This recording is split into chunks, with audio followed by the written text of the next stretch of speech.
Dati na raw nakamatch ni Leo sa dating app itong si April.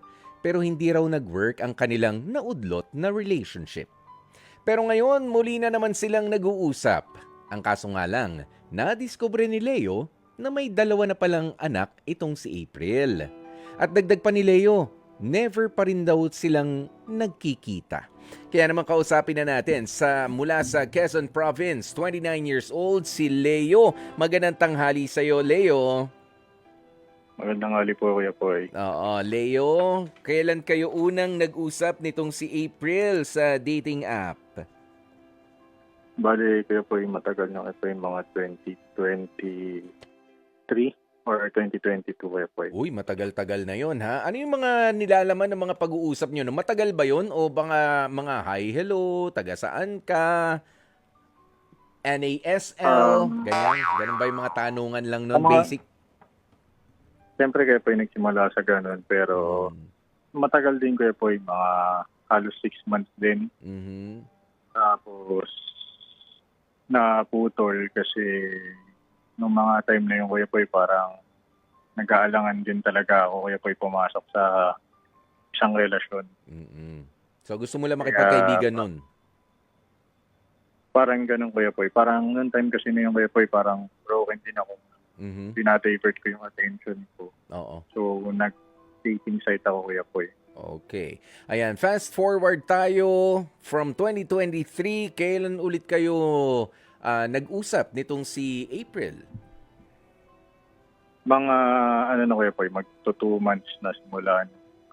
2 months ago. Parang, yes, Kuya Poy, parang Mhm. nag-story siya.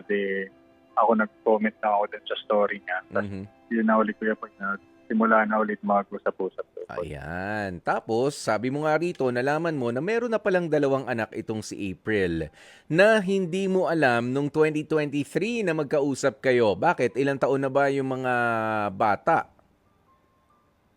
Nung mga time na yun, Kuya Poy, parang medyo bata, parang mga 2 years old, tsaka yung isa parang Mm. 4, Mm. parang gano'n. Yun. Pero bakit para kang nagulat nung nalaman mo na meron na palang dalawang anak itong si April at bakit hindi niya rin sinabi yan sa'yo nung first time kayong nag-uusap? Sabi mo 6 months yun ha, nung 2023. Mga kalahating taon kayo magka-chat. Wala man lang banggitan na single mother ako o hiwalay na ako sa asawa ko o kami pa rin. Pero, di ba? Yun ba ang pinagtataka mo ngayon? Bale, nung time kasi na yung Kuya Poy, nung nag-usap kami, wala siyang binabanggit. Then, Mm. nalaman ko na lang din niya yung na may baby siya is parang nung nakikita ko na sa mga stories niya, parang tinago Mm. niya rin kasi, Kuya Poy, Hindi na rin may anak siya. sinabi. Kasi, Oh. yes, Kuya Poy, kasi natatakot din daw siya na parang baka nga hindi rin siya magustuhan or parang Mm. walang gustuhan niya dahil may anak siya. Okay. Pero kumusta raw ang sitwasyon nila ng tatay nung mga bata? Bali yung ano, Kuya Poy, parang hindi na talaga siya Kuya Poy, parang hindi na pinanagutan or parang tinaguan talaga siya. Wala na. At naniniwala ka Wala naman na na. rin doon. Kung para sa akin, Kuya Poy, parang naniniwala naman ako, Kuya Poy. Mm, mm. Yan. So ngayon, ano ang pinaka problema mo? Na-disappoint ka ba dahil meron na mga anak itong si April at hindi niya sinabi sa'yo noong unang beses kayo nag-usap o nagdududa ka sa sarili mo na kaya ko bang tanggapin na itong babaeng gusto ko ay meron na nga mga pananagutan mula sa nakaraan niya? Ayun, Kuya Poy, kung ang akin lang naman yun, kung kaya ko tanggapin na, Mm. na ganun yung sitwasyon niya. Mm. Ikaw ba, Leo, ay kaya mong magmahal ng mga bata na hindi naman galing sa'yo pero mga anak ito ng taong mahal mo na rin? Mahal mo na ba si April? Yun nga yung inaano ko, Kuya Poy, Mm. kung mahal ko ba siya or parang infatuated lang o gusto ko lang Mm. siya. Ganun. No, yan. Sa Kaya bagay. yung sinusure ko talaga sa sarili ko. Oo, mas maganda sigurado tayo no bago pumasok sa isang labanan. Pero ikaw ba ay opisyal nang nanliligaw naman dito kay April o urong-sulong ka rin? Manliligaw na tila hindi. Ano lang kayo po, parang ganun. Kasi ang akin, nararamdaman ko lang, parang gusto ko siya.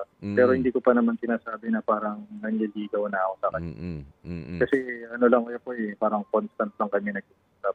Oo, okay. So parang binibuild nyo pa lang din talaga ang friendship ninyo at hindi pa kayo nagkikita rin ng personal naman. Bakit? Taga saan ba itong si April? Ikaw ay nasa Quezon Province, si April ay nasaan?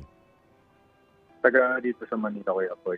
Oh, okay. Alam mo, meron na sa linya natin si Arwin ng Laguna. Ano kaya ang tanungin natin, ha? O, ayan, ha? Kung ano nga ba ang gagawin, magandang gawin kung sakasakali na gusto mo yung babae, kaso parang nagdududa ka sa sarili mo, kaya mo bang tanggapin yung kanyang mga anak din? O, eto, ano kayang gagawin ni Arwin? Arwin, magandang tanghali sa'yo. Magandang tanghali po, Kuya Boy. Magandang tanghali po sa mga nakikinig po. Yan, Arwin. Nangyari na ba sa'yo itong sitwasyon ni Leo? Hindi pa naman po, Kuya Boy. Pero ikaw, kung sa'yo nga mangyari yan na meron kang gustong babae, nga lang, urong-sulong ka, nagdududa ka, kaya ko bang tanggapin yung mga anak niya? O teka lang, dito na lang muna ako. Hindi pa ako sigurado sa sarili ko kung kaya ko makipagrelasyon sa isang single mother. Bali, siguro po, the best way po siguro kung kilalanin niya muna yung babae kung maayos din ba ang intensyon sa kanya. Kasi pamilyaan, may mga anak na po ito tapos magkaiba pa po yung mga tatay. Mas maganda kilalanin niya po muna ng maigi para mahirap din kasi pumasok sa Correct. sitwasyon na instant po yun pagka tinanggap niya po yung babae, kailangan niya pong tanggapin din ang mga anak nito. Medyo mabigat na obligasyon na Yeah. uto sa buhay kung sakali. Oo. Hindi mangyari pwedeng po ito. hindi pwedeng kilig-kilig lang ang baon mo diyan. Kailangan tibay din ng Opo. dibdib, tsaka pasensya, Oo, kailangan. 'di ba? Kasi po, medyo malaking responsibilidad na rin po yung kakaharapin niya dito pag tinanggap niya dito sa buhay niya. Okay. Kaya may advice ko lang isa, kilalanin mo muna at saka tanungin mo ng maraming beses sa sarili mo kung handa ka na ba pumasok sa ganyang sitwasyon. Yun. Ay lang naman po. Maraming salamat sa iyo, Arwin, ha. Gusto ko yung salamat po, sinabi Kuya mo. Boy. Gusto ko yung sinabi mo na Opo, tanungin mo ng maraming beses, hindi yung ibang tao, yung sarili mo. Kaya ko bang pasukin yung Opo. ganitong sitwasyon? Thank you, Arwin. Opo. Ayan. O, Leo, mabalik tayo sa'yo. Maganda yung sinabi nga ni Arwin na tanungin mo ng hindi lang makadalawa, makaitlong beses, dapat maraming beses. Kaya ko nga ba makipagrelasyon? Pero, isa nga sa paraan dyan ay yung pagpatuloy mo lang yung pakikipagkaibigan mo dito kay April. Kumusta ba si April bilang isang kaibigan? At ikaw ba ay nagpapalipad hangin na, Leo, na kung sakasakali ba makikipagrelasyon siya? Meron din bang hanap buhay itong si April o iaasa niya yan doon sa makakarelasyon niya? So si April naman kuya po is okay naman siya. So, pero siyempre, since virtual lang kami nag-usap, hindi ko talaga masabi kung ano yung ugali niya. Pero yun, nag-work din naman si April sa barangay ang alam ko. Yun, oo. Ang importante ay hindi, kasi malalaman mo naman, mararamdaman mo sa conversation yan 'Di ba? Kasi ayaw naman natin, of course, ayaw natin ng mga tao na makarelasyon natin, mga tamad, sa totoo lang. 'Di ba, Leo, hindi sa pero dapat maging malinaw sa'yo. Meron talaga mga tao na mga tamad. Meron na sila mga responsibilidad, pero makipagrelasyon ka sa akin, pero iaasa ko na sa'yo. Ito mga bata, may mga ganyan na mga ibang mga tao. 'Di ba? Na makikipagrelasyon ako para may katulong ako dito sa mga anak ko, sa iba. 'Di ba? Hindi dapat ganoon ang katwiran. Kumbaga, kargo ko 'to.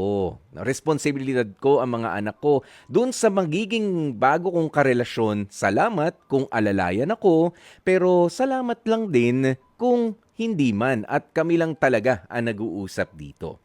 'Di ba? Pero mas maganda nga na maging bukas din naman ang isipan mo at ang puso mo na kailangan mo ring tanggapin ang mga bata na responsibilidad na rin nitong si April kung sakasakaling i-pursue mo ipagpatuloy ang panliligaw sa kanya. Okay, Leo? Yes, Kuya Boy. Ayan. Tuloy lang ang pakikipagkaibigan. Kung hindi importante sa ngayon yung sagot ni April, kung pwede mo siyang ligawan. Ang importante yung sagot mo sa sarili mo kung kaya mo bang ligawan ng isang babae na katulad ni April. Pero sasabihin ko na rin sa iyo maraming mga single mothers ang dapat nating palakpakan at kilalanin dahil alam mo, ang mga babaeng ito, yung mga single parent po dyan, ay lalo na yung mga hindi naman gusto na makipagrelasyon. Kumbaga, single mother ako and I'm proud of it. Na itataguyod ko ang mga anak ko. Single dad ako, na itataguyod ko ang mga anak ko. Hindi ko kailangan ng iba. Okay lang yan. Pero kung may dumating, salamat na lang rin. 'Di ba dapat ganun yung kaisipan nila. Pero mag-ingat ka doon sa mga makikipagrelasyon para lang ipasa sa'yo yung responsibilidad nila sa sarili nilang mga anak. So yun lang, Leo. Okay? Yes, Kuya Boy. Thank you po. Yan.